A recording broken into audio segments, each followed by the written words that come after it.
सभी भगवत प्रेमियों को हमारी राधे राधे। मानव जीवन का सर्वोत्कृष्ट फल सत्संग श्री भक्तमाल कथा के माध्यम से हमें मिलने जा रहा है। श्री भक्तमाल कथा के प्रधान श्रोता हमारे श्री प्रिया प्रीतम जी हैं। उनके श्री चरणों में प्रणाम करते हुए आइए आज के भक्त चरित्र का श्रवण करें।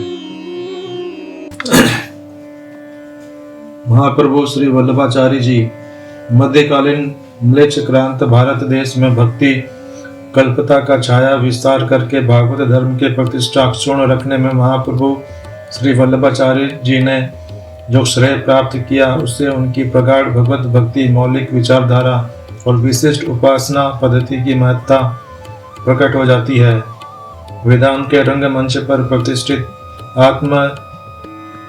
आत्मरमणशील ब्रह्म की चिंतन निरसता से प्रभावित जन मस्तिष्क को भक्ति के अतल रस सुधा सागर में संप्लावन मुख से संपन्न कर उन्होंने भगवान के श्री कृष्ण रूप की रस रूप की प्रधानता की पताका फहराई। वे महाभागवत, महादार्शनिक और भक्ति के महान आचार्य थे। 500 साल पहले की बात है। संवत 1535 ईस्वी में दक्षिण भारत से एक तेलंग ब्राह्मण लक्ष्मण भट्ट तीर्थ यात्रा के लिए उत्तर भारत का भ्रमण कर रहे थे। वैशाख मास था। वे उस समय अपनी पत्नी इलमागारू के सहित काशी में थे। अचानक सुना गया कि काशी पर यवनों का आक्रमण होने वाला है, अतः वे दक्षिण की ओर चल पड़े। रास्ते में चंपारण्य नामक वन में इलम्मा ने पुत्र रत्न को जन्म दिया। वैशाख कृष्ण एकादशी थी। माता ने महानदी के निर्जन तट पर नवजात बालक को छोड़ दिया, पर माता की ममता ने करवट ली। लक्ष्मण और इलम्मा बालक को लेकर काशी लौट आए। हनुमान घाट पर रहने लगे।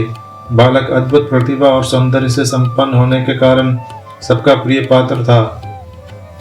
बाल्यावस्था में लोगों ने उसे बाल सरस्वती वाक्पति कहना प्रारंभ किया। विष्णुचित, तिरुमल और माधव यतीन्द्र की शिक्षा से बाल्यावस्था में ही वल्लभ समस्त वैभव शास्त्रों में पारंगत हो गए। उनमें भगवत भक्ति का उदय होने लगा। तुलसी माला, एकादशी, विष्णु व्रत और भगवत आराधन में उनका समय बीतने लगा। 13 साल की अवस्था में वेद, वेदांत, पुराण, धर्मशास्त्र आदि में पूर्ण निष्णात हो गए। धीरे धीरे उनकी कीर्ति फैलने लगी। लोग उनके भगवत भक्ति की सराहना करने लगे। श्री वल्लभाचार्य के चरित्र विकास पर विष्णु स्वामी संप्रदाय के भक्ति सिद्धांतों का अधिक मात्रा में प्रभाव पड़ा था। उन्होंने विजयनगर की राजसभा में शंकर के दार्शनिक सिद्धांतों, वेदांत और मायावाद का खंडन करके भगवान के शुद्ध भक्ति की मर्यादा स्थापित की। राजा ने उनका कनकाभिषेक किया। वे जगत गुरु महाप्रभु श्रीमद आचार्य की उपाधि से सम्मानित किए गए। कनकाभिषेक के बाद उन्होंने उत्तर भारत में भागवत धर्म के प्रचार के लिए यात्रा की। 28 साल की अवस्था में उन्होंने विधि पूर्वक विवाह कर लिया। उनकी पत्नी साध्वी महालक्ष्मी ने उनके जीवन को सुखमय और भगवदीय बनाने की प्रत्येक चेष्टा की। उनका गृहस्थ जीवन बहुत आनंदप्रद रहा। उस समय में प्रयाग के सन्निकट यमुना के दूसरे तट पर अडेल में रहा करते थे। वे आचार्य तत्व पद ग्रहण कर चुके थे।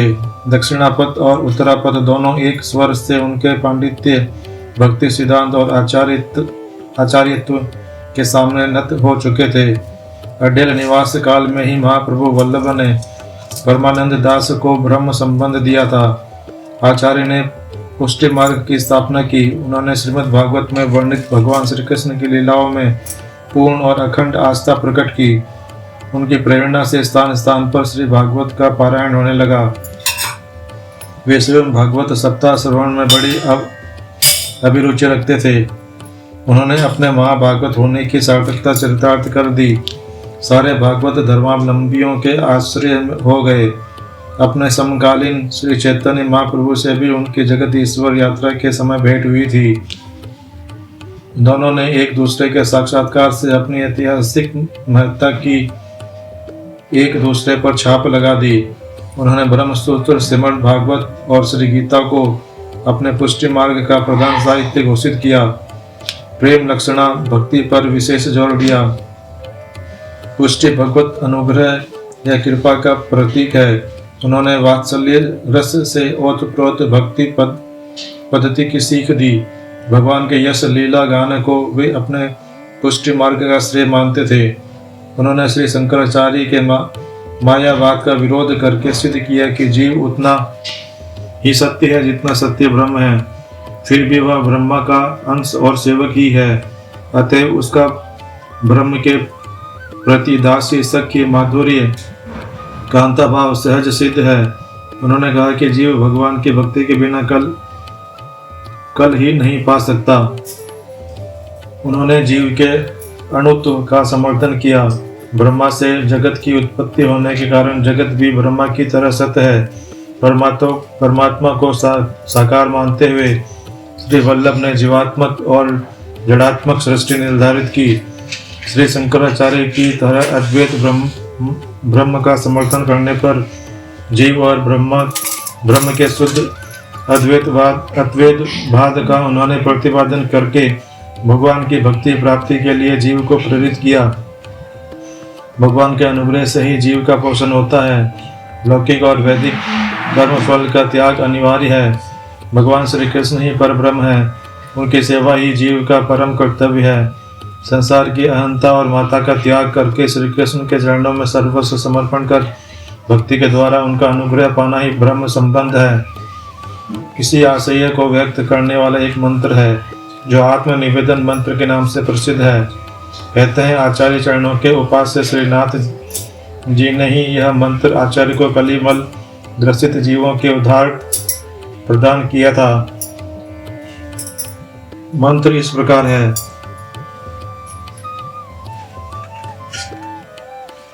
श्री वल्लभ के उपयुक्त सिद्धांत थे। उन्होंने श्री कृष्ण की प्रसन्नता को ही भक्ति तत्व की संज्ञा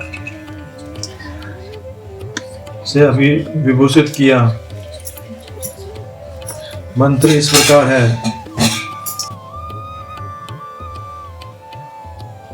सहस्त्र परिवत्सर मित काल जात कृष्ण वियोग जनित ताप क्लेशानंद तिरोभावो अहम भगवते कृष्णाय देहेन्द्रिय प्राणांतः कर्णानि तद धर्माश्च धारागार पुत्र प्राप्त वितेहाप राणी आत्मना सह समर्पयामि दासो अहम श्री कृष्ण तवास्मि। श्री वल्लभ के उपयुक्त सिद्धांत थे। उन्होंने श्री कृष्ण की प्रसन्नता को ही भक्ति तत्व की संज्ञा से विभूषित किया। पुष्टि श्री कृष्ण प्रेम को प्रकट करने वाली भक्ति का नाम है। श्री वल्लभ ने कहा कि गोलोकस्थ श्री कृष्ण की सायुज्य प्राप्ति ही मुक्ति है। जो जीव पुरुषोत्तम के साथ युक्त है वह सब कुछ उपभोग में ला सकता है। पुष्टि भक्ति के उदय का मूलाधार भगवत प्रसाद ही है। आचार्य वल्लभ ने साधिकार सुबोधिनी में अपना यह मत प्रकट किया है कि प्राणी मात्र को मोक्ष दान के लिए ही भगवान अभिव्यक्त होते हैं।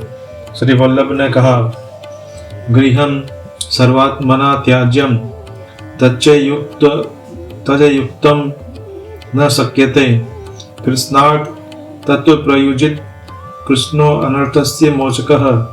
श्री वल्लभ के जीवन का अधिकांश व्रज में बीता। वे अडेल से व्रज आए।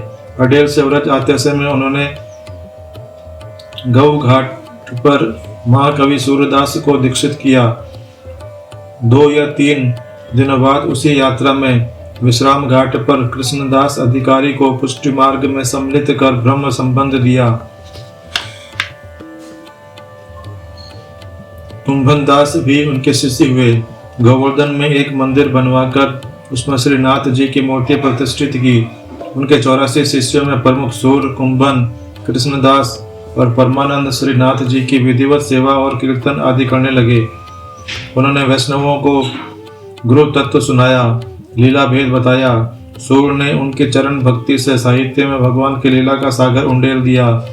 कुंभन दास ने श्री वल्लभ के प्रताप से प्रमत्त होकर सीकरी में लोकपति अकबर का मत मर्दन कर दिया।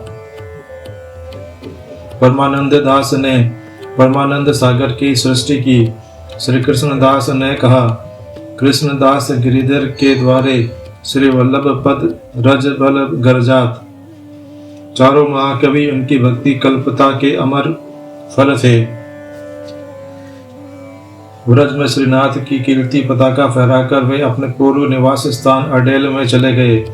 श्री आचार्यों के दो पुत्र हुए। पहला का नाम गोपीनाथ था और दूसरे का नाम श्री विठलनाथ था। उनका पारिवारिक जीवन अत्यंत सुखमय और शांत था। एक बार की बात है, एक सज्जन सालग्राम शिला एवं प्रतिमा दोनों की एक साथ ही पूजा कर रहे थे, परंतु उनके मन में भेदभाव था। वे शिला को अच्छी एवं प्रतिमा को निम्न श्रेणी की समझते थे। आचार्य ने उन्हें समझाया कि भगवान विग्रह में इस तरह की भेदभावना नहीं रखनी चाहिए। इस पर वे सज्जन बिगड़ खड़े हुए एवं अकड़कर प्रतिमा की छाती पर सालग्राम को रखकर रात में पधरा दिया। प्रातःकाल देखने पर मालूम हुआ कि सालग्राम की शिला चूर चूर हो गई है। अब तो उन्हें बड़ा पश्चाताप हुआ और जाकर उन्होंने आचार्य चरणों से क्षमा मांगी। फिर आचार्य ने भगवान के चरणामृत से उस चूर्ण को भिगोकर गोली बनाने को कहा। ऐसा करने पर मूर्ति फिर ज्यों की त्यों हो गई।